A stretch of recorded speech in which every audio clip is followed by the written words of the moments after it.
Good morning, good afternoon, and good evening, ladies and gentlemen, and welcome to Trekking Across the Universe here on the NDB Media Network. Ladies and gentlemen, Star Trek Discovery. Don't know if it gets much better on May 4th. But we'll discuss that a little bit later. We're not going to be talking about the evil empire or anything like that. But it's really good stuff. Today is May 4th, 2024. All kidding aside, may the Force be with you. But I think that'll be my last Star Wars expletive Until in the tomorrow. meantime. At least till tomorrow. Don't forget, ladies and gentlemen, head on over to ndbmedia.net. You see it down at the bottom on the ticker. Follow us everywhere. We love it. The old guys, sans Aaron, the old guys love it when we get all those likes and follows and shares and all that stuff, and we appreciate it. Folks, I'm Roger.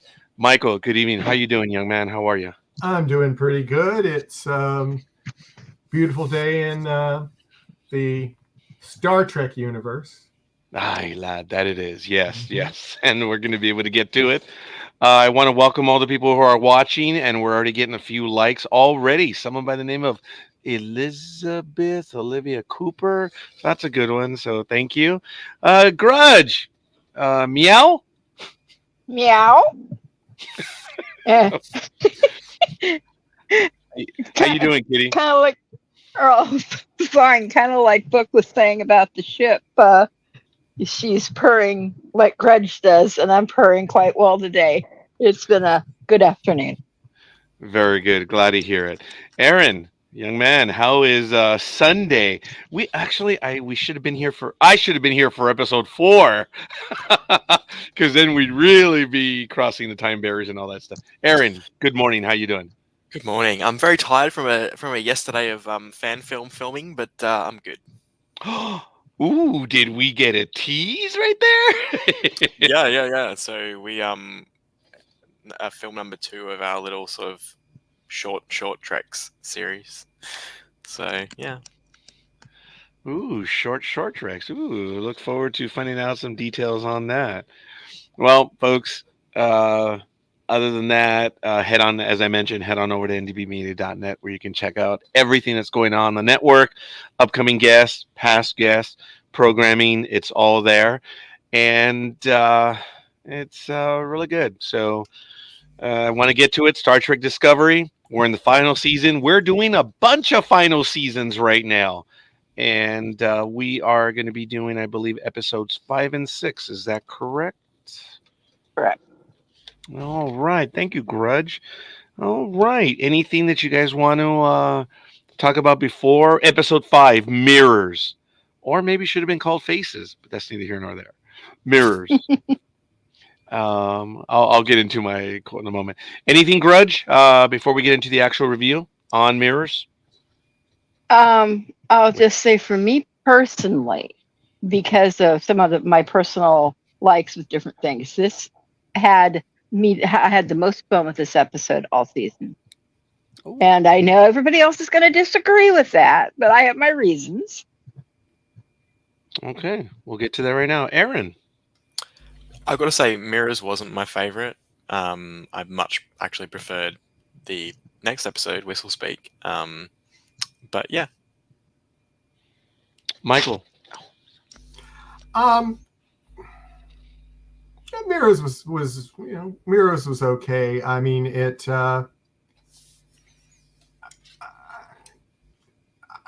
just to me it just seemed to be moving. It moved slow. Wow.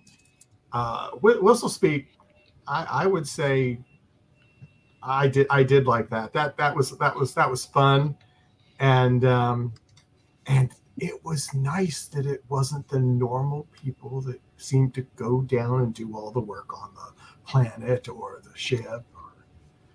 There was a change, which I enjoyed. Okay, I can get to it. I want to reach out to all the Star Trek fans. Obviously, they're watching, and there's going to be some hardcore stuff that I want to get into real quick, and it is regarding mirrors. Okay, when the original episode, and I know you've seen it, Mirror Mirror, I thought the original concept of the mirror universe was that these two unique universes met at this exact one moment. And due to the energy exchange, that's why they crossed over It wasn't the Prime universe, and it wasn't the Mirror universe. It was two universes that actually crossed at that exact moment. And that was due to the concepts in the 1960s of the multiverse theory, which a lot of people think was invented in the Big Bang Theory, which it was not. The multiverse has been around for a long time. I always felt that after Mirror Mirror, Star Trek blew it because it was the mirror universe. It was always the exact same one. And I always felt that they themselves got it wrong based on what we knew of the mirror universe. I don't know. Maybe I'm getting a bit metaphysical. Maybe I'm getting really interdimensional pocket spacey talky. I don't know. But what are your thoughts on that? Because I think it's important talking about this episode. Michael, am I really way out there? Or is it something that you kind of maybe didn't think about, agreed with, or even a different theory? Well, thinking about when I saw it originally, I was young and I didn't know any better. I didn't think that there would be multiple. I mean, honestly, it didn't even cross my mind. Okay. And honestly, maybe the writers didn't think about it. They just thought there was just one little thing that was like a little different. That was that. I mean, who knows?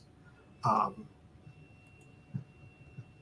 honestly didn't really think about it. I mean, after all the other concepts and everything else, since I've gotten older, and they do have the multiverse in a lot of other franchises, then I get it. But I mean, back then I didn't even think about it.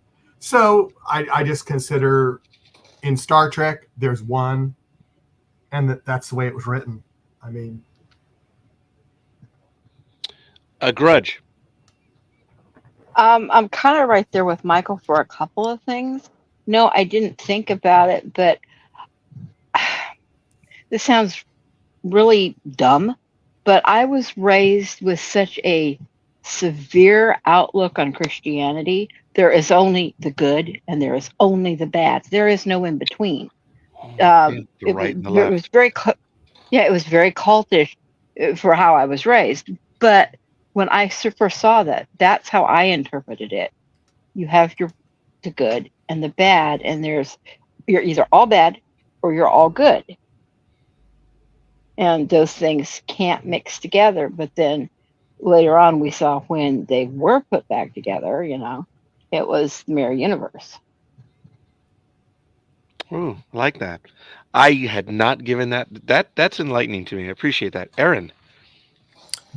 Well, to be honest, up until just a few seconds ago when I was doing actual research, I always thought that in the classic series, the transporter accident is what creates the mirror universe. So I never understood not that I didn't understand, but I never understood why they kept like going back like for the prequel shows to show that it existed beforehand. Yeah. But as I've just discovered, no, it apparently existed before that. So yeah.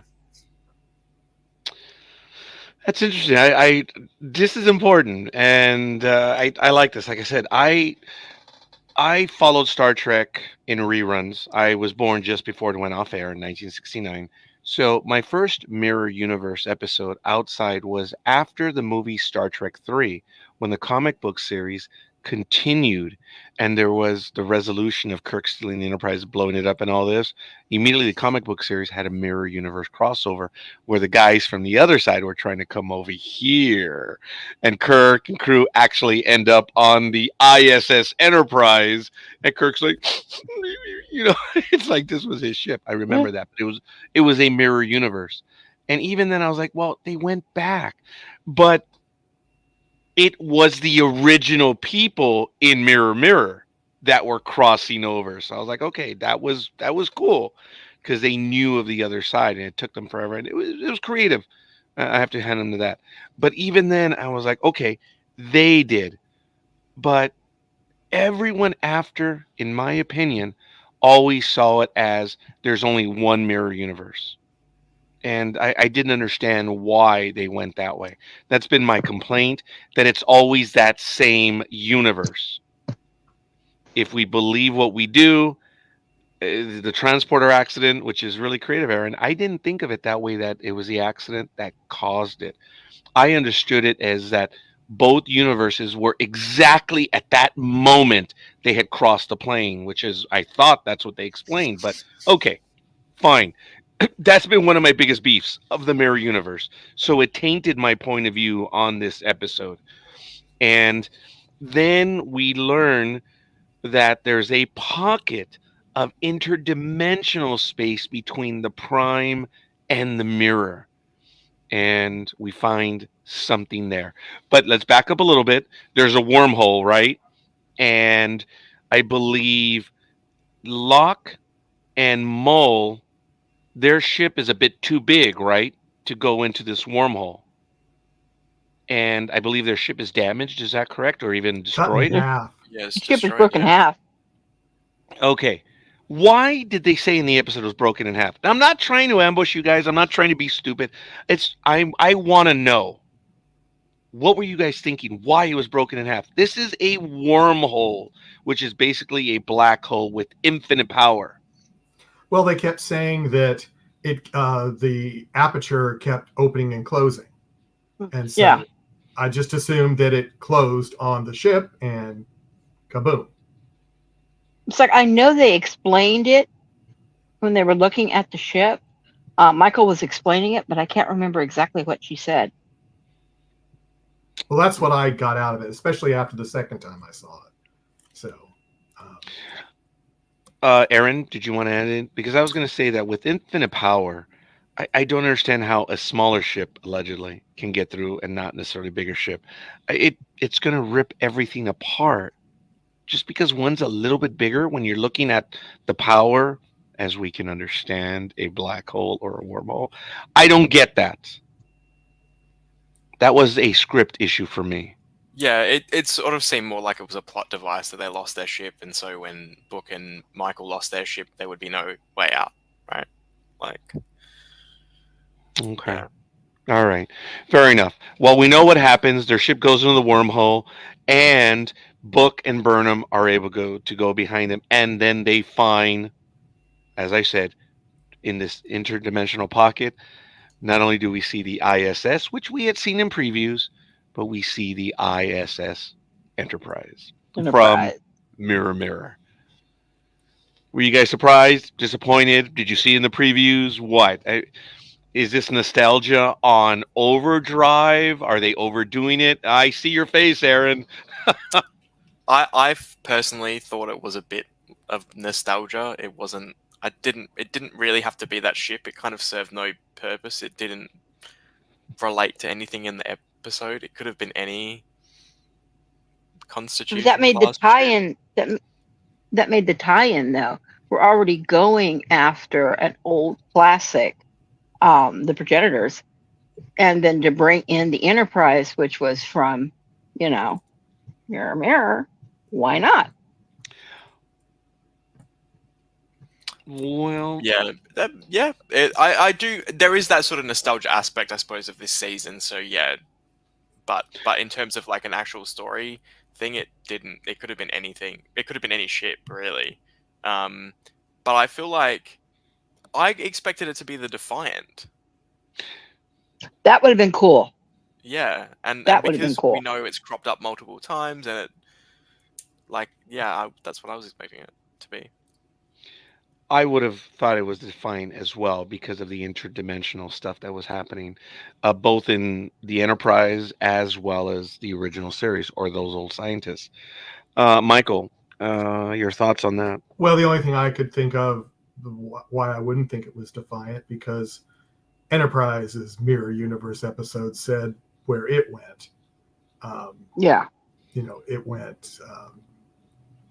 If it's the the USS Defiant went to Tholian space, but unless he's talking about the ISS Defiant, I don't know. But Oh, I thought it was a USS Enterprise, Defiant. I thought that's the one that should have been. yeah, Yes. okay, yeah, because as I said, they said that in Enterprise went Tholian space, and I Archer don't know why, but took- in my brain, I thought it went back or something. But that's Star Trek Continues. That's what I was thinking of. Oh, It's like an okay. episode of Star Trek continues where Defiance in that, and then it goes back to where it came from. Well, So, yeah, we'll see, and that's the whole other. Yeah, I mean, you could even go. Starship Farragut created the mirror universe. So I mean, if you look at what they did, back in the day. So it just depends on your point of view and what you've seen and what you haven't Whoa, seen, whoa, what whoa! you consider canon, et cetera, et Your cetera. point of view—that's a Star Wars idiom, dude. So, all Not in this case, Roger. right, fair enough. Yeah, it's what is the universe, what is not. Look, I remember Gene Roddenberry, and I'm sorry, authors and everyone involved. Gene Roddenberry said, "Whatever's on TV is real. Everything else is science fiction." That's it. And it came out of his own words. What's canon? What you see on TV, or the movies, whatever. And what is not is science fiction Star Trek, which was a creative little concept. Oh my God, was that a pocket universe? Oh, anyway, sorry, that was too much. We learn about the first officer, what his race is, Kellerans, and we see the connection. I believe they were in DS9. That was a bit of an obscure because they don't look exactly the same, but it is them, which was kind of cool, I suppose. And in this episode, I don't know exactly where it happened, but we learn that Culber is having issues. And I like that. That they didn't immediately follow it up. Mhm. They waited an episode or two. I guess this would be 2 episodes, right? That they waited. And he was affected. And I believe the person, what was their name? Billy. Oh, the Jan- person that inhabited them? Janal Bix, right? Yeah. Yes. And something is happening. It's a big deal. And Colbert is going through a spirit something. Don't know what it is, but it is beginning to affect him. And he's having issues after the Janal merge. We learn a little bit about Raina's attention span. That was kind of creative when Tilly's trying to introduce everyone. And 20 words, 20 words or less. And what a jerk. That was 22. Get out. That was kind of funny. We learned something about our first officer. Grudge, what'd you think? He kind of irked me at the beginning, but he kind of grew on me later as far as he's now actually learning to work with the crew. And kind of what you were saying, 20 words or less, get out. He did something similar when they're trying to explain, how to make the wormhole stable and then make it bigger. And it was, okay, give it to me in one sentence. And they start to explain it with a little more technical babble. And then he's like, okay, hold on, a few more words. So he's learning that Let me tell you, it's a command style. It teaches people to be efficient, quick, and smart. I mean, it's not for everyone. I had a section head that it was a joke. We all knew we were on the clock. We would walk in, his desk was there in front of him, he'd be seated, and you would talk. And the minute you lost him was the moment that he looked up behind you on the wall on the clock that was above. You're like, oh man, I'm done. It's over. And it's kind of like our first officer here. Once you're done with 20 words, that's it. He's done. It's like move on. Apparently he doesn't have a very what is it? A big or long extension span? So, do you guys like that aspect of our new first officer? You're nodding, Aaron. I think it's definitely a contrast. I noticed in these 2 episodes that when Michael Burnham asks someone something, she always says thank you afterwards to them, which to me, compared to other Star Trek, is just like a superfluous piece of dialogue. Like, get rid of that line. Like, we don't need it. Like, you're asking someone to do their job, they're telling you, we move on to the next scene. And so that's such a contrast to Rayna's style of dealing with people. He sort of fishes for the information, and then by telling them to get it done or whatever is like the thank you part. No. But yeah. What do you think, Michael? Do you like the first officer? Because he's got an attitude. He's got a chip on his shoulder. He's a jerk. Yeah, he has an attitude. He has a different command style. That's just it. Oh yeah. And we've seen that since the beginning when we first met him. And it's a bit refreshing. It's different. Yeah, it's different. It's different. And so I think the crew is getting used to it, and he's kind of mellowing a little bit too. It's kind of like a give and take. At least that's what I'm noticing. I think where it works really well is that through each episode, like the one where he's talking to the whole bridge, that showed development. Whereas in the previous episodes that we reviewed, sometimes it kind of goes backwards an episode. Like we think that he's made progress, and then we just go through the same thing again.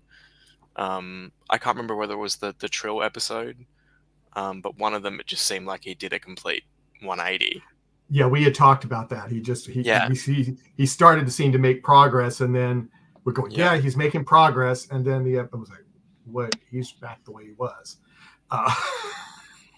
It's hard to change. That was my thought. It's hard. Well, to he was the captain. Now he's first officer. I mean, that's one of the biggest, drops that one can ever have. I mean, obviously, being in a higher position and being knocked down is horrible. But the last bit, and forgive me, I'm a man of faith, the last bit godly position that exists is the captain of a ship, starship, boat, aircraft carrier, whatever. It's you. There's no one else. And to be no longer there, yeah, I guess you can be a little moody, whatever, and you don't want to do the job. Who knows? It could be a lot of things. I think it But- was a really nice touch that he didn't sit down in the chair. There was a conscious thing Yeah. where he's sort of behind the chair and he's holding onto the backrest, but he doesn't sit in the chair. And she even asked him at the end of the episode, and he says he didn't take the chair, and that was good. Yes, there's subtlety to this. Not only is there a good story, there's what is it? Nuance, right? Yeah. There's more to it. Folks, oftentimes watching everything or anything, we miss it because we don't understand it takes several viewings to realize, oh, I get that look, or I get why that person paused. It doesn't always hit us. There's nuance. And if you're looking at a comedy, the joke's delivered, it's over and done with. But when you're looking at a drama and it's well done and there's more to it, it's a wonderful bit. It's not a novelty, but it's like, man, there was a lot more to this than when I first saw it. And there is in this character, there's no doubt. And I appreciate that they're putting that in there. I'm still not happy about episode 1 to 10. That's it. The continuous storyline. I've never been a fan of that stuff, but hey, it is what it is. Now, when we get aboard, I'm switching gears, and please interrupt me otherwise. We learn that Saru from the alternate universe led, I guess, a mutiny, right? Or a rebellion or whatever, and took this Enterprise to get away, right? Is that what happened in the episode? Well, the actual quotes in it is they're talking about Saru, but the plaque actually says, "Light of hope shines through even in the darkest nights." It tells the story of the crew my brain can't say it, mutinying and escaping, trying to get to our universe. A Kelpian slave turned rebel leader helped them. And that's the direct quote. Okay. I like that. Yeah. So we saw how the Kelpians were treated in the mirror universe of Discovery. I guess it was season 2 or whatever. And it was kind of cool to see how that happened here.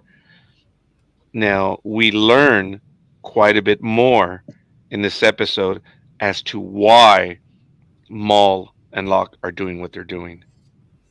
So, I don't know. Now we know the driving force. Was it enough for you guys, Aaron? Because it was called Erija, I believe, or Erija, I forget. But it's a green blood bounty. Did So that do it that- for you, the explanation? That part I missed, and I didn't understand, and they kept saying that word, and I was like, I don't know what what's going on. So maybe if you explain it to me, I'll be able to answer the question. Okay, fair enough. I want to get it from Michael and Grudge then. Michael. I'm with Aaron. I didn't understand what. they Oh, were talking really? about. Okay, Grudge. Wow, that's I- interesting. I took it to be because he is the nephew of a high-ranking royal family, and then he shot that man who raised him, who was royal. Hmm. He turned, so it's the green bloodline is a special bloodline that makes the bounty so high they're going after, because you can't turn your back on that royalty. So a bounty has been placed on his head or their head because of that. And it looks Yes. to be that this is the driver for these two, that they're trying to make up for that green blood bounty on him so that Well, they can make well, right? I mean, that's how I'm getting it. Go ahead, Grudge. it's a two part. She was already trying to gain so much money in the Latinum and stuff, so she could buy a place that her father had always told her about. This beautiful planet, and he had described, and everything. They'd be safe, it'd be peaceful, and she could grow up. And that was her dream, even still, why she was gathering all that money until she met Locke. And then after everything that happened with Locke, it's like, no, we're going to do this together. They're coming after the both of us. So it's a two part. They're running because of what she's doing, but they're also running because he's trying to escape, and there's a bounty on them now, on both of them.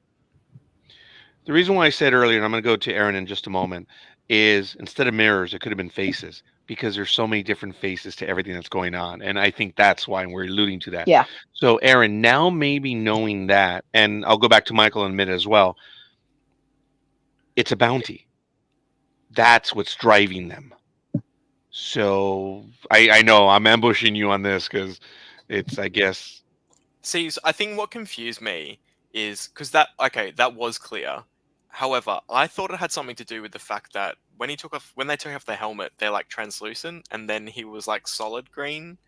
I Yeah. thought it had something to do with that. Like they did something to Mhm. him as a result of what he did, and then they made him like this solid green thing, and that was part of that they were trying to reverse. So I don't know what I was watching, but yeah. So All right. Now that's interesting because I would agree. I was a bit confused on that aspect of it, but I did catch the part of the bounty. Michael. Yeah, there was a lot of things that I was going, what? And that was another thing. So, like, they were translucent, and then he was translucent at first, but then later he goes, as you said, he goes solid. And I was like, well, why? It's But because he didn't wear his helmet. Is that why? well, no. He Very can good. actually, Go ahead, Grudge. yeah, he can actually. They were actually quoted to saying, or he was actually quoted to saying to his uncle, "It's like, well, we can change both of our faces. They are as close to changelings as changelings can be, shall we say, the Breen are. So they can mutate a little bit back and forth between their different look. They only have two: the translucent green, and then the one that you normally see lock in. And he asked his uncle. He said, well, if we can change both of our faces and they're both part of us, why are we denying half of our nature? So that was the whole thing. Is the uncle's like, well, we don't need to have that humanoid looking face. We are all this green thing now. Yeah. We're better. We're more superior than those people or those humanoids. We learned that he's a Breen. With it's without being said, and someone commented now because they're translucent, they can change faces. You can understand why the Breen became a powerful ally with the changelings in DS9. So there's an understanding, which I didn't get because if you look back, okay, if it's Maul, right? He's the Breen, Maul. Locke. Or is it Locke? No, that's Locke. Locke. Okay, Locke. thank you. Locke. Thank you. She's Maul, so male, female. Okay, sorry, I always got them confused. So Locke, he's Breen. In DS9, we saw them wear these snout-like helmets. Okay, what's the point? Was it an internal heater? Was it a air respirator? Did they change? I mean, what? I mean, okay, this is now revisionist. Obviously, I don't know. Did they explain it? What? But I was a bit disappointed knowing that it basically, guys, look at, and gals, look at it. It looks like a dog, the Breen from DS9. Okay, it has a snout. We see them. Like, you guys miss something? A few riches. Well, if you want to be, that critical, look what they did with the Gorn. They totally changed the Gorn too. Yeah. So, I just painted my balloon, Michael. Why did you have to put a pin in it? I got paid to do that by certain people. I'm glad you got the good money. Glad you got it already. I did. Thank you. You're very welcome. Okay, all right. Look, if we're gonna argue that's okay, you know what? I'm gonna give up that argument. It was a bit of a disappointment to me. I think though, if it would be interesting to see whether they actually did any like pre-production sketches and stuff to make the Breen look more like dog-like. Because obviously in Deep Space Nine, it's because we're trying to make an alien species not look like humans, and so having them in the outfit would suggest in your imagination that they do look dog-like. So yeah, I mean, it was slightly disappointing that kind of didn't follow through, and that they were probably very similar to humans or changelings. But I feel like that now explains, like you said, Roger, like maybe that's why they joined the Dominion, because of their, I guess they saw like solid form as like weakness, and so that's why they related to the changelings struggle. So it kind of took something away, but it gave something.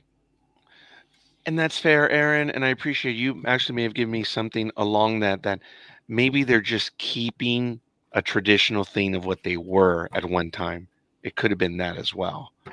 That's okay. That's fair. Well, we learn that they're Breen, and we know what's going on. Now, the Breen's head's not matched the helmet size. Yes, I got that. And then Saru, whatever. This is an issue I did have. This is the ISS Enterprise from those old scientists, folks. Why is it that there were holodecks throughout this, holodeck stuff? That I didn't get. Go ahead, Grudge. Yeah, that irritated me. That irritated me just as much probably as it did you. That was my one big gripe. It should have been. Wait a minute. I mean, come on. The technology wasn't even there. It wasn't even close, and that took me out of it right there. And I said, guys, are we really at that point that we can't tell a story without using that which came after? I mean, really? But yes, I almost think they were trying to go back to the Strange New Worlds Enterprise format. Fine, but does the Strange New Worlds have a holodeck? I think it does. No, it doesn't. I should know. We've been reviewing this series for 2 years now. Yeah, I know, and I've watched it umpteen times.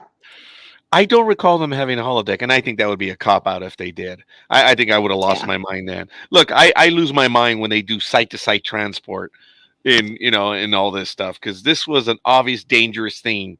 How is it that Burnham and them can do site-to-site in seasons 1, 2, and 3? And in Kirk's time, which is 10 years after them, that was very dangerous because they were not very accurate. No wonder why McCoy was losing. McCoy didn't want his molecules everywhere. Yeah. But okay. This whole thing about the holodeck, the way the story was being told, that kind of took me out of it. Michael or Aaron, some thoughts on that? Or maybe I'm just too much. Let it go, Raj. They've already bastardized everything. It could have been a line where it was like, they have like a holographic decoy thing that they've deployed. Like, it didn't have to be part of the Enterprise. Like that would have been a simple way to get around the continuity problem, I guess. Okay, Michael, because then I want to talk about the breathing. I mean, honestly, I didn't even think about that. I was just sitting there enjoying it. So I That's fair. That's fair. Hey guys, how many times have we been here and we're like, oh darn, you guys are right. When we sat back and we're like, oh yeah, we've all had that moment honestly, here. I just, and in the back of my mind, I know that they're not supposed to have that, or at least that we were told. But then again, I look at it, I have to look at it from my point of view, from the 60s. And I never even would have thought about dreaming about a hologram. That was just not anything I would have thought about.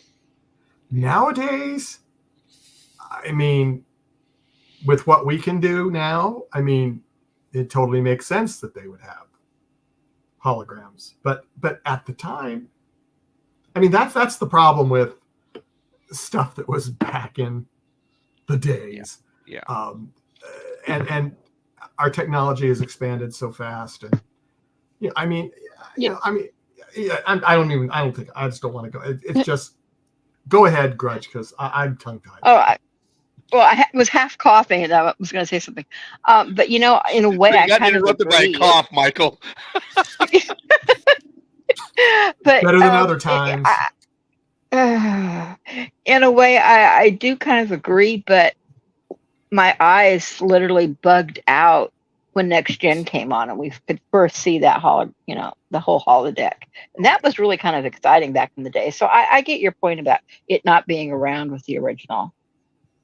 But like I said, I bugged out, but Aaron enlightened me on something there. And look, I saw it in not True Lies, but when Schwarzenegger goes to Mars. I forget the movie. Oh my goodness, Total Recall. Remember? Yeah. He had a little Yep. device that would not necessarily a hologram, but if he placed it right next to him, it would mimic his move so he could fool people. He's walking this way when in reality it was walking that way or something. So the moment Aaron said that, I was like, okay, all right, fair enough. Yeah, I interpreted it one way. There could have been another. I have to rewatch it. But this one, I didn't understand when they were breathing the atmosphere. Okay, did you guys notice there was an issue there? Yeah, big time. What was it, Grudge? How can Because well, how can my he thing do- is how I was going to say, how can he be breathing both of them? How can they be breathing it?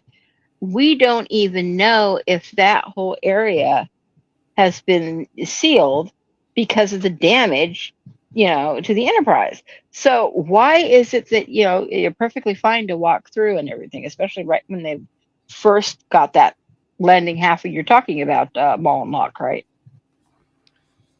How is that? So yeah, I found that very frustrating. Yeah, I did. That one took me a little bit more out of the episode than the holodeck. It's just like, okay, guys, come on. You did make it clear. I thought that was a genuine major oversight. Okay. I can deal with the holodeck. I didn't like it. I pursed my lips. But the whole thing there, I think they were so driven on getting the story done that was a significant problem. Michael? Yeah, I've said enough about that. Oh, so. okay. I'm sorry. Aaron? I didn't even pick that up, to be perfectly honest. Okay. Very well. There we go. All right. Well, look. Tell me what else happened in the episode. What were your thoughts, guys? I've got all my notes on that. What else? What did we learn? Was this a filler episode? Was it a good episode? Was it a bad episode? What did I not mention in my notes right here? Please help me out. What are some other You things? guys, Grudge was in I it. You thought didn't mention that. oh well, I thought it was one of the people from Morn Species sitting at the end of the bar. It was, yep. I just died laughing on that. I'm like, oh my god, Morn! Of course, it wasn't, but it was a relative. It was Morn, and then there was a Ferengi as well. And I was like, it's Morn. Oh, and I missed the Borg. Ferengi. I missed the Ferengi. How did I do that?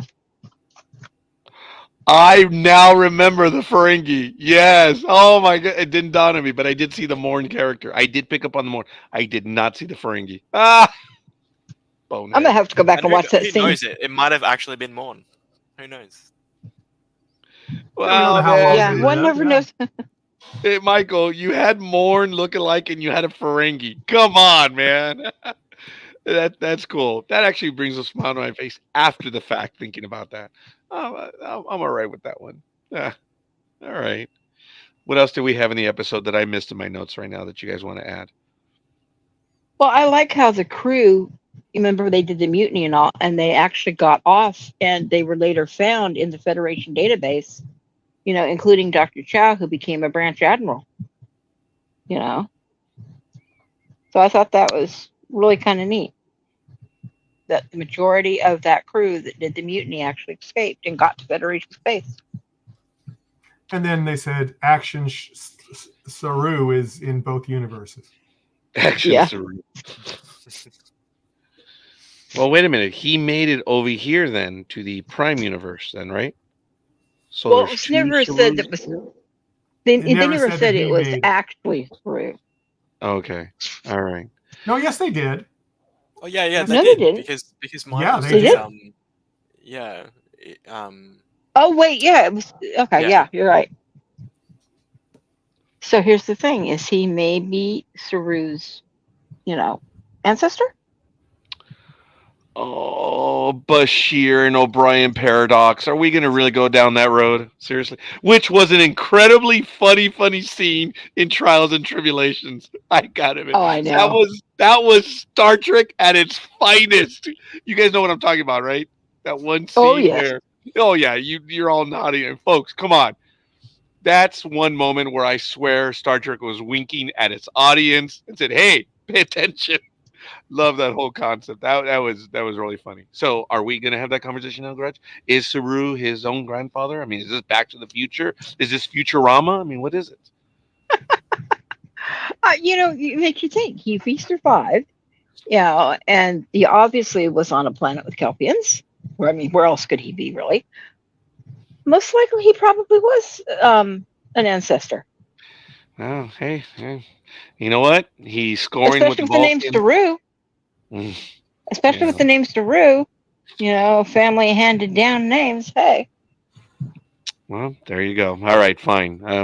I guess he gave birth to himself. Jeez, and we have some really stuck-up people in this world. Could you imagine? Well, you got to remember this was an alternate, universe. Yeah, it is. All right, fair enough. Well, Saru, if he is the grandfather, he is Fry from Futurama. Good job, dude. Way to go. So, all right. Anything else on this episode, guys? Okay. What were your thoughts on the episode? I know we had a rough as we began.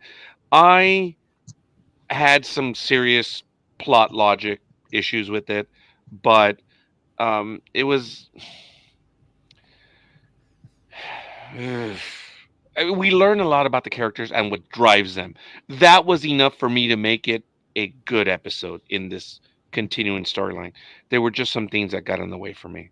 I thought they were a bit lazy, and yeah, I don't think it was a bad episode. I was a bit let down. Michael? Yeah, I mean, as I said before, I enjoyed it. Yeah, you I did. wasn't paying attention the first time very much with critical stuff. And when I watched it the second time, then I did a little bit more. Like you have to watch it a second time. Grudge. I have to watch it 4. Oh, I already said I'm the lone man out on this one. I found it to be one of my favorite episodes simply because of a lot of things that I personally enjoy. However, like you said, there were a couple of continuity things that were a bit buggy, especially the air. But that's neither here nor there. Well, I didn't mean to take the air out of the argument, Aaron. Sorry, that was lame. I appreciate the courtesy chuckle. It was lame. That was lame. It was lame. Yeah, it wasn't my favorite episode. I feel like the inclusion of the Enterprise was a bit unnecessary, but I think the bits I enjoyed were obviously the Molan Lark backstory part, and also the stuff on Discovery with Rayna and the rest of the crew. There was stuff to like in the episode. That's why I'm not saying it's a bad episode. It just, there were issues with it. But okay, fair enough. In the next episode, Whistle Speak, which probably could have been called Disco, but we'll let it go with that. This is a throwback to TOS. This is 2 in a row where we actually have a TOS type episode where something happens and they got to go down to the planet and there's a Prime Directive issue. Anytime you get even a whiff of the Prime Directive, there's going to be an issue. So I don't know. Tilly and Burham got to head down to the planet while Idira. And okay, you guys were mentioning earlier about Rayna taking steps forward and back. What's up with Idira? Look, I know she's She in a brand blames new. she's blaming herself for the time bug and everything Oh, that happened. okay, fine. But before that happens, look, when she boarded Voyager in season 3, this was a Voyager. confident. What? Oh, Discovery. What did I say? So Did I say Freudian Voyager? slip You're there. thinking of Yes, you Aaron's did. stuff. Well, Aaron and I actually have that in common. We actually do both like Voyager, which is really funny. So, all right, that was If a only it Freudian was slip. Voyager. Okay, it was, yeah. In an alternate universe, I think it was. But yes, when she boarded the ship, as part of the Terran forces, I mean, this was an incredibly confident individual that knew what needed to be done, and having, uh, you know, oh my God, what's the character's name again? Adira. Having Adira on the bridge, it kind of like it took a step backwards. It's like, wait a minute, this is 2, 3 years later, and now you're worried about what you're doing. But okay, Adira's on the bridge, and then now also Colbert is on a. I mean, he's on a spiritual trip. I mean, this guy is really, Yeah. really deep into it. So those are, I think, 3 of the overriding storylines. Tilly and Burnham are going down, Adira on the bridge, and Colbert doing his thing. We learn the planet is, and you guys are gonna have to help me out on this, Heleno or Alimno? I don't know. That's the Latin in me. I don't know. I can't even remember what they called the planet now. Yeah, it was one of those things that stood out. Um, we see that Colbert has a notepad, a yellow notepad, and this is white. A but real one. Yeah, a real one. So I think they went to Staples and got, or maybe it was an Amazon notepad. What do I know? Well, he has Uh, his ways, so who knows? they can replicate anything nowadays in the 30 But, seconds. but he said it was not replicated. It was. Oh yeah, he It said it was was. a real It one. was the genuine 21st century legal pad. Mhm, I think is what he said. And when she asked how'd you get it, I have my ways. mhm. Okay, I missed that part. That would have been an intellectual Woody for me, and I'm surprised I missed it. Okay, on the pad, there are 5 names. Did you guys get them? Velik, the Romulan, Janal Bix, the Trill, Carmen Cho, a Terran, Marina, which I think we know is Marina who? Marina Derricks, a Betazoid. Come on, kids. So that was all right. And Hideroshi Creel, a Denobulan. All right. So we have our family-friendly, famous doctors species on this planet where they created these water towers to water the planet, stuff like that. Well, what was the whole deal behind that? It was They to didn't create have enough rain, water wasn't it? and the Because it was storms. so they said. yeah, Yeah. yeah. So the Denobulans, with the technology they have, saved this race. Are they not part of the Federation? I mean, did they violate the Prime Directive, or? I No, guess they were a pre-war thing, so they were not part of the Federation. these people, what were they called? People. I don't know. No, but I mean the Denobulans set up these towers to water, to give them water. Yeah, but they disguised them as mountains or whatever Yeah. else. So they were, and who knows, were they even part of the Federation and had the Prime Directive when they did it? I mean, probably not. Was 800 years ago. Yeah, Pin and balloon. I hate you. I know. As I said, the second check just came through, so. Thank you. All right. One thing that got to me is the whole idea when Burnham and Tilly are on the planet and they're trying to maintain cover. This is something that we've seen now in Discovery quite a bit. The technology is absolutely beautiful, but describe the technology to me, guys. What is it? Can you hold it? Can you have it? Star Trek is a phaser. It's a communicator. It is a medical tricorder. It is something.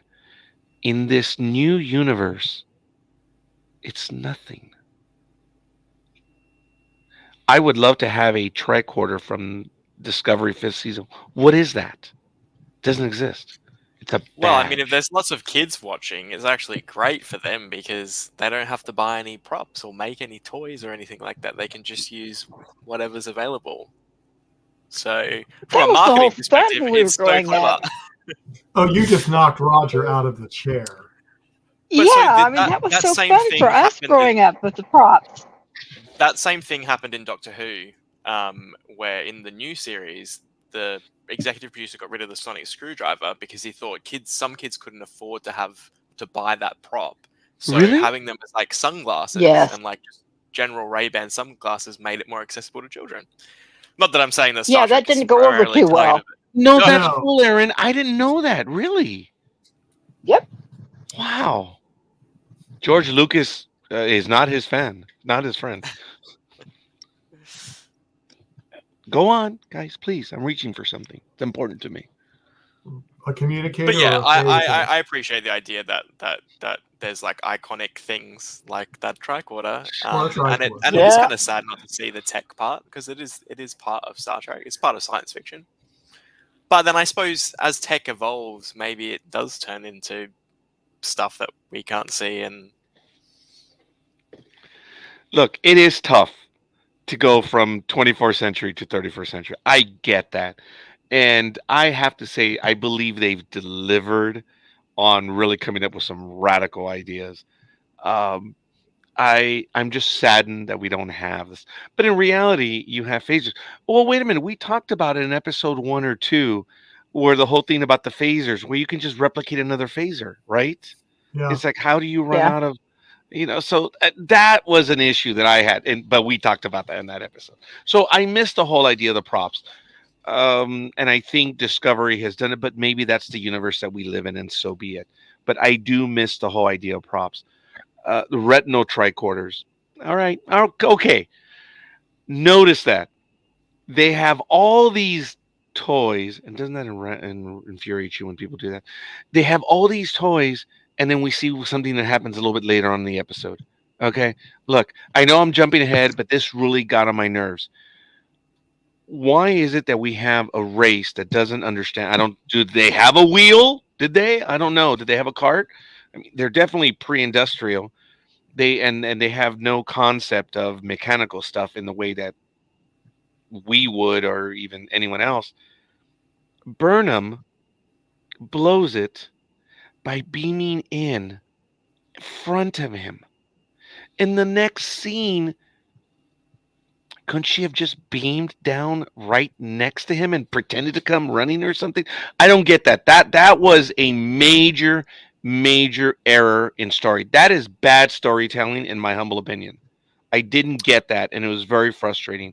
to be If you fair have- to Michael, that wasn't her fault because like technically the ship was the one that put her there. But yeah, it was kind of a bit naff. And the fact that he has to turn around and he's like, "What's that?"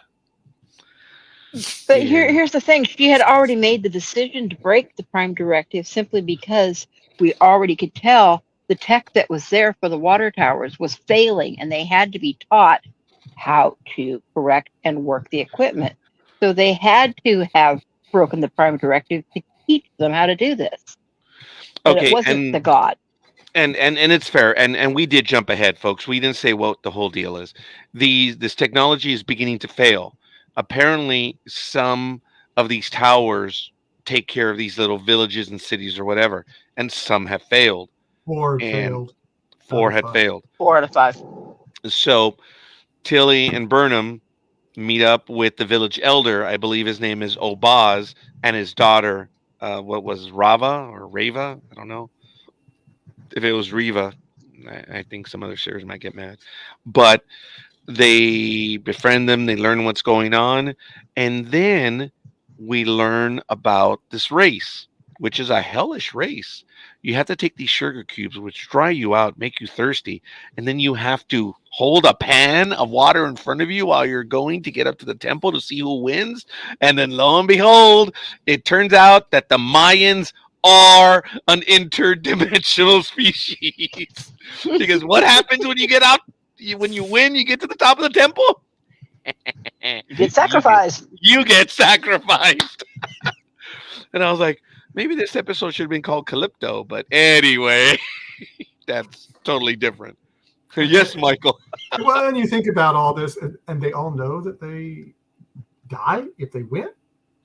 Okay, that's a whole different philosophy to think about. Well, Dad knew that. They know it. They know it, obviously. The village elder knew that, and he didn't want his daughter to be in the race, right?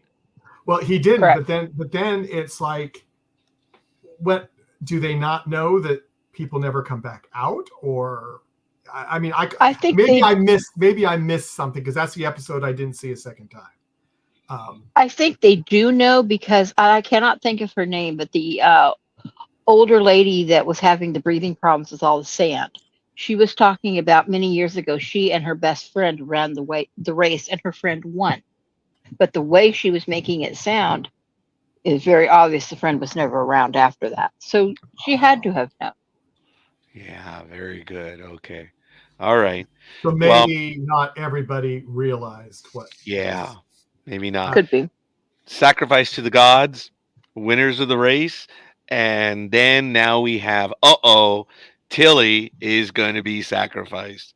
So then we have the issue of we have to break the Prime Directive.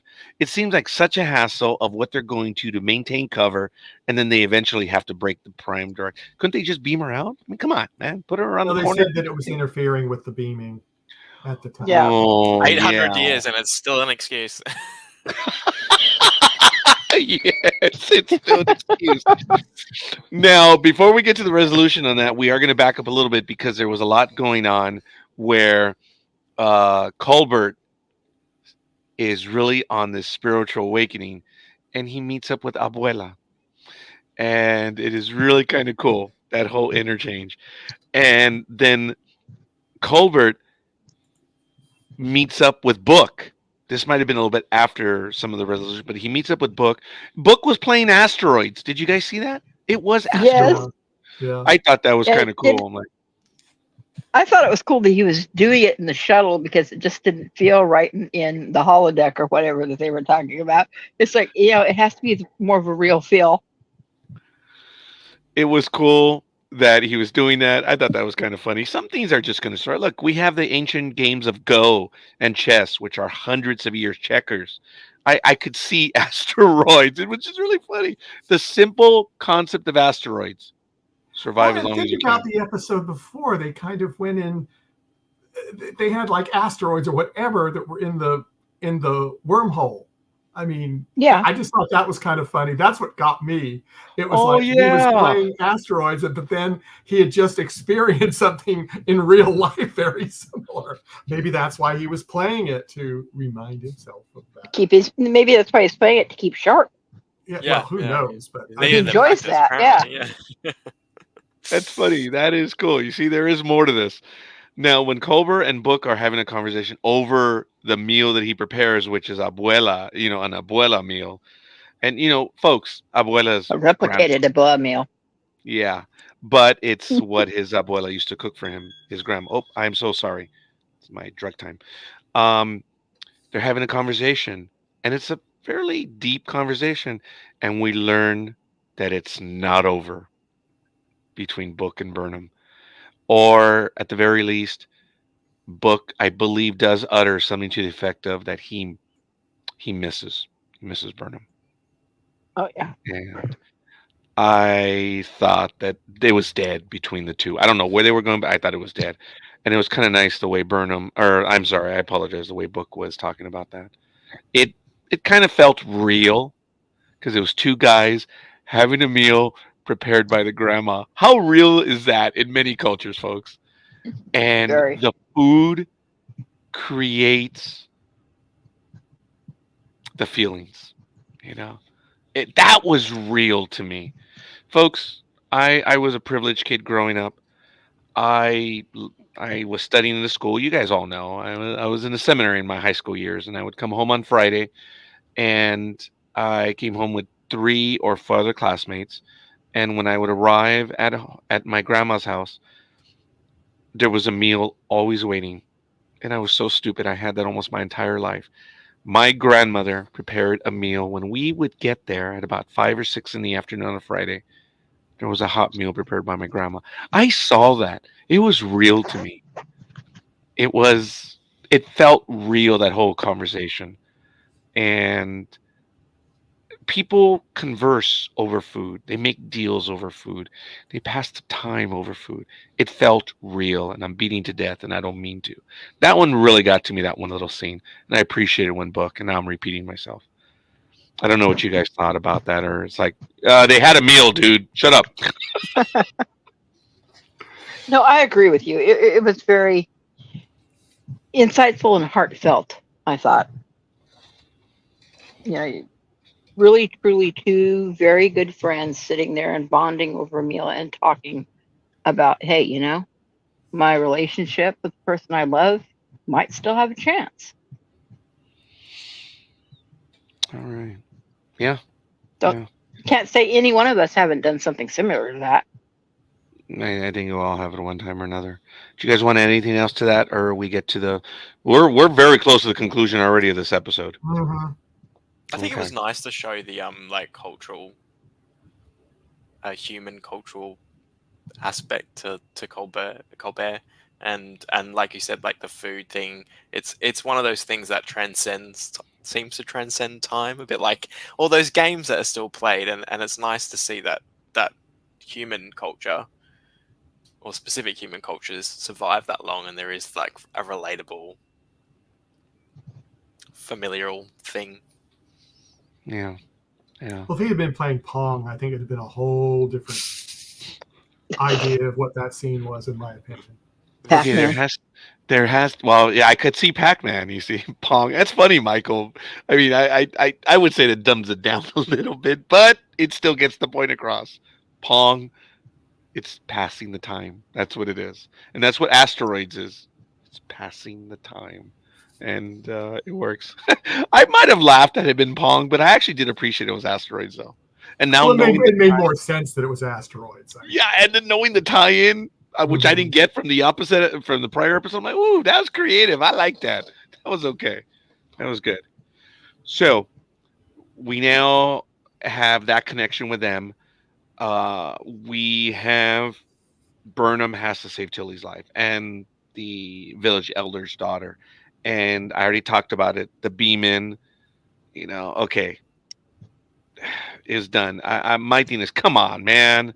And then Burnham then spills all of it. It's one thing to have a break, and you could have said, "Well, it was swamp grass, and he was high." And that's what the blue light was. Oh, But then she spilled everything. That's like, oh, come on, you criminal, you mutineer. I don't know. What were she your even thoughts on showed that? him what the planet looked like from space. Picard did the same thing in Who Yep. Watches the Watchers. Mhm. And folks, there are a lot of people in the Star Trek universe that have not seen Who Watches the Watchers. And Really? that is as real as it gets because we failed in that episode. Our technology failed that culture. No one won in that one. That's a real episode. It's kind of like My Little War or My Private War or whatever in the original series. Who wins? So I don't know if that was a callback when she showed him the planet to Who Watches the Watchers. I'm probably thinking too much into it, but It does seem like it. To be honest, I really enjoyed this episode because I think it did play on that traditional Star Trek storyline, and it was Discovery's version of it. So I definitely think that they probably took inspiration from those stories and the way they're structured.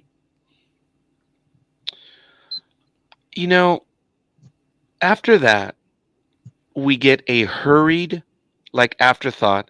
Oh, we found this part and we have another piece. And it felt that it was very rushed. Tilly was trying to figure out the numbers on the temple, right? Or something like that. And she guessed right. And they found the piece. I thought that was rushed. I thought that was hurried. I think they spent so much time on the planet that there was some good stuff to it, but it's like they ran out of time. And And Yeah, they might have to be had honest, even some the stuff on resolution the of cutting room the floor. story, like itself, like with thing that was, yeah, It might have been more involved, and they just might have cut it for whatever reason. you know what? And they made a. Sometimes the editorial doesn't always do it Yeah. right. No. Mm-mm. You know, um, I appreciated the nuance of the episode. There's deep stuff in this episode with Culver, with Adira, which I actually didn't even talk about Adira very much, other than what Adira was going through at first. Um, Burnham and Tilly, is very Star Trekian TOS type stuff on that. I had no problem with that. That was actually really good as well. There was a lot to this episode. I complained less in this episode than I did in the other one. So uh, I suppose I'm a stickler for the Prime Directive. Folks, I'm going to put a guy on the internet who's really good at what he does. His name is Steve Shives, I believe. He does a Trek podcast, and he did an episode on is the Prime Directive. And he says, is it Star Trek's greatest mistake or failure or whatever? And I like the guy a lot. I respect his opinion. I don't always agree with it. That's why I appreciate the guy. But he thinks the Prime Directive is a mistake. I do not. I believe the Prime Directive is important. Folks, when I'm walking on the side of my house and I see an ant, I jump around the ant. I don't want to step on it and ruin that little line of continuity. I mean, it's Prime Directive stuff. I can't destroy their culture. I can't. I don't want to dirty it. I don't want to But change. what if they destroy your culture? How do I know that ant a day before was put there by Picard on a mission that the Borg had to save the Earth or whatever, and Picard put that ant, and I step on it? It's over. How do I know? Well, if that ant winds up in your kitchen I just lost or the in audience. your bathroom, Yeah, they're gone. They just Yeah, left. the audience, they're gone. I'm kidding, guys. It was a Picard ant. I'm sorry, Grudge. Jeez. I'm going to get even with you one day. One day. Tomorrow. All right. Tomorrow at 10 p.m. Eastern. No, stop it. It's all good. I don't know if you wanted to add something else, Grudge, but for me, there was stuff to like in this episode. I was just really unhappy how Burnham really revealed. I get it. If you can limit the damage to one person, the elder, okay, but then she spilt it all. Picard. Well, you know, Picard actually did the same thing. Who Watches the Watchers? Now that I think about it, but he, I think, smartly was trying to appeal to her because she was logical. The Mintakins. yeah. But And it was still- also not as rushed. It was he spoke to Yes. her probably her context, whereas like that guy's child was still dying on the floor in the background, and she was like, "Buh."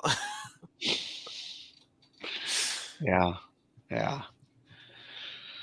I did appreciate what they were trying to do in the episode. It was rushed at the end. I'm not going to blame them for that. They still have my attention. I want to see where it's going. I like that the Breen are involved. The Breen, it's cool. The whole thing of the progenitors. I'm still in. I am holding out hope again. I'm holding out hope that there's going to be a good resolution on this one. So we're 6 episodes in, folks. There's only 4 left, and then discuss the Great Experiment will be coming to an end. Wow, that's crazy. What are some of your thoughts, guys? Aaron, Grudge, Michael? I really enjoyed this episode, more so than the previous one. It kind of felt a bit more traditional Star Trek, and yeah, I'm excited for the next one. Ooh, Grudge? I didn't so much enjoy it. I honestly felt it dragged and it was a little predictable. Oh. Okay. I'm not saying it wasn't an enjoyable episode per se for just somebody who regularly watches Star Trek. But if you really, you start getting into it and picking things apart, it was just like, okay, here we go again. You're right. Especially the 800. whistle blowing communication. I thought that was cool. Yeah. Okay. I didn't mention that. Yeah. All right. Like that. It Michael? didn't last very long, did it? It just sort of at the start. And then No, was it didn't. Yeah. Yeah, that was kind of there, and then it was gone. I enjoyed this one, and I keep getting distracted from what's going on in my house right now. So sorry about that. They're having a What, are you in my house? They're having a Star Wars party downstairs. Ah, And you're taking one for the team by being here? Oh no, I would The have hell's the been here matter with you? anyway. No. Oh, okay. All right. No, I just keep hearing Star Trek movies in the background. I was watching Star Wars right before I got online with you guys too. I do admit that in the United States, folks, the Phantom Menace is in the theaters again, Mm-hmm. and it's not a special price or anything. It's just a regular. I'm in. I'm gonna. I think it's some by Wednesday. It's done. I'm gonna go in on Monday or Tuesday to go and watch the movie. I am. I want to go see it again. Yeah, there you go. So that. But anyway, I did enjoy it. It was, it had issues. I mean, they all do. But I mean, I enjoyed it, and as I said earlier, I was glad it wasn't Burnham and Book going to the planet or doing the whole thing. Yeah. I enjoyed. I actually would have liked it not to be Burnham. I would have liked it to be one of the other minor characters, maybe that we don't get to see very much. But that was just my thought. I said Burnham. We've seen a lot. Well, let's see what happens with the other people. But I was glad it wasn't Book. I'll probably be shot, walking somewhere. But I was glad it wasn't Book. On that point, that is one thing I really actually enjoyed Tilly. I did enjoy her being on the planet. Isn't this the episode where Raina actually tries to pull rank on Yes. Burnham by saying, "Hey, Or is it? why are you going on the Thanks. planet? It's your first officer away team stuff." Mhm. And Actually, no, that was Mirrors. was it Mirrors? It was Oh. Mirrors. Oh, darn it. I missed that. Yes, I had to reread my notes. Okay, but that was still good. Sorry if I went back to the last episode. And Burnham sticking to the style that she grew up with is consistent in character. So that Yeah, was it is. Yeah. Yeah. In the modern futures, we cannot risk the life of the captain. I mean, don't you realize you could have an artificial heart and then you could end up, living your life with Q again? And oh my God, it could be absolutely awesome. Actually, Tapestry is a phenomenal episode. Or Inner Light. Actually, both of them. Oh, I apologize. Tapestry is When we find where, out what happened to his heart, right? yeah, Inner Yeah. Light was the probe Yes, that was the probe that where he lived 30 or 40 years. or more. Yeah. You know what? Yeah. Inner Light is a wonderful concept. I thought that one was good. And I actually got Tapestry- to meet the writer of that at a convention. of Inner Light, really? I think Oh, it how was- awesome. Yeah. I mean, just random. It was like, wait a minute, what did you write? It was like, you wrote that, and he had a script there for an Inner Light, and it was. Yeah, it was cool. It was cool. Yeah. Wow. That was worth going down for that convention. But, Oh, yeah, I bet on just that one alone. yeah, it was just out of the. It was like, what did you write? You wrote for a Star Trek episode. Which episode? It was like, knew it right away. It was one of those that you can just, if they don't know the title and you just say a few words, probe, Picard gets taken. Yep. He lives the whole. Oh yes, that one. I know that one. It doesn't take much for most people to know, even if they don't know the title. So. It's like he lived a whole lifetime in what, like not even an hour or something like It that? was 18 or 20 some minutes, somewhere around there. Yeah, it Yeah, wasn't much yeah. at all, Yeah. which By the way, is folks- incredible. Yeah. By the way, folks, you see all the dust on it?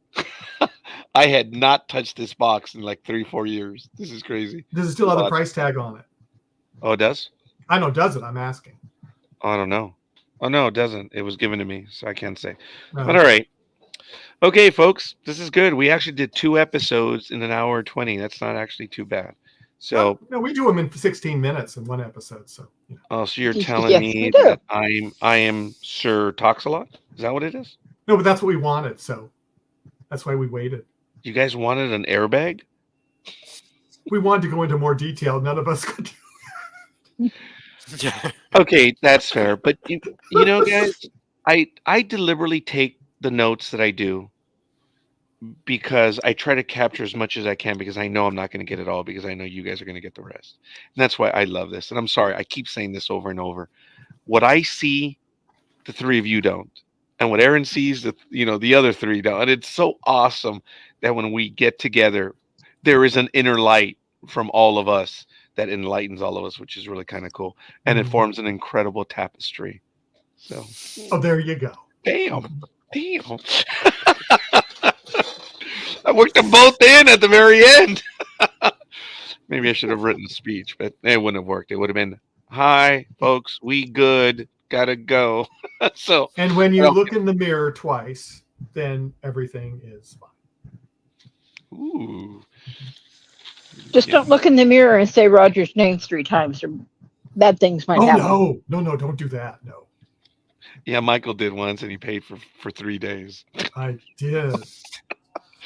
Yeah, poor Michael. Yeah, and he was actually just saying Roger, Roger on a walkie-talkie. God. he said it one too many times, a la Phantom Menace. But anyway, all right, folks. This was fun. We actually did get a lot in there, and we did cover quite a bit. It's really good. I don't want to belabor it anymore. I want to thank all of my co-hosts for joining us. This was fun. We have episode 7, then 8, then 9, and 10. So we have 4 more left. I'm really excited about that. Yeah, so just Stay to tuned. make an announcement, we're not going to be meeting next Saturday night for the review for Discovery. I almost said Enterprise. Oh, so are we going to Discovery. switch to it? We're going to do it like we did. Yeah, so we're going to do the following week. We're going to do episode 7 and 8. So next Saturday night, we're taking a break.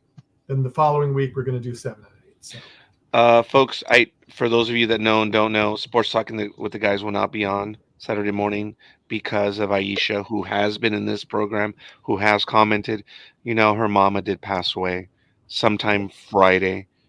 I believe it was Friday midday or afternoon for Aisha, and that's when 11 o'clock Friday. Yeah. So for that's UK time. Mm-hmm. That's why Sports Talking with the Guys will not be on. So I guess it's apropos that we will not have this as well. We miss you, Aisha. We hope you're going to be joining us very soon. Once again, we can't wait till you return on air. And folks, it is Mother's Day in the Americas. So we're probably going to be a little light on some of the programming next week so we can spend time for those of us that still have the opportunity. And then for those that don't, we'll take time to make that connection with our mamas once again. For those of us that can, will, or however. So we're going to take a little bit of time next week. Aaron, when do you guys celebrate Mama's Day down there in Australia? Is there a Mother's Day? Oh, it is as well, huh? Yeah. I think I read that theirs is the same as ours this year. Yeah, I think it's the UK that's different. UK is different, yeah, this year. Yeah. The United States has the second Sunday of May. In the Latin world, it is always May 10th.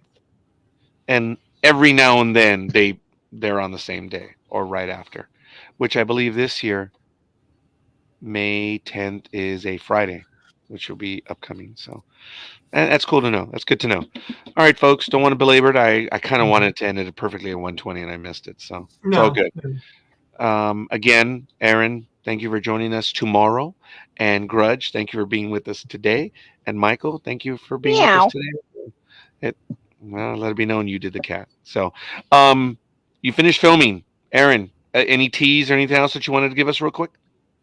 No, but if you head over to @Voyagers Fan Film on Facebook or Instagram or YouTube, you can find some behind the scenes pictures of what we've been doing. Yesterday we had to build and film on like a Leonardo da Vinci workshop set. So Oh, so you got that finished? Oh, cool. You were telling me. Oh, so you do have some of those images up. Wow, that is cool. We're gonna have to check those out. I know I am. So that is cool. All right, folks. So once again, appreciate it. And Michael, maybe we'll have some Potemkin information next time around as well, because they're around the clock too. Those kids, man, they're always bringing out stuff as well. So don't forget to check out Potemkin Pictures. Really good in what they do. And hey, Aaron and Randy, they're getting episodes out, minimum one a year. We'll see you guys on the other side. Peace always. May the force be with you, and have a wonderful weekend.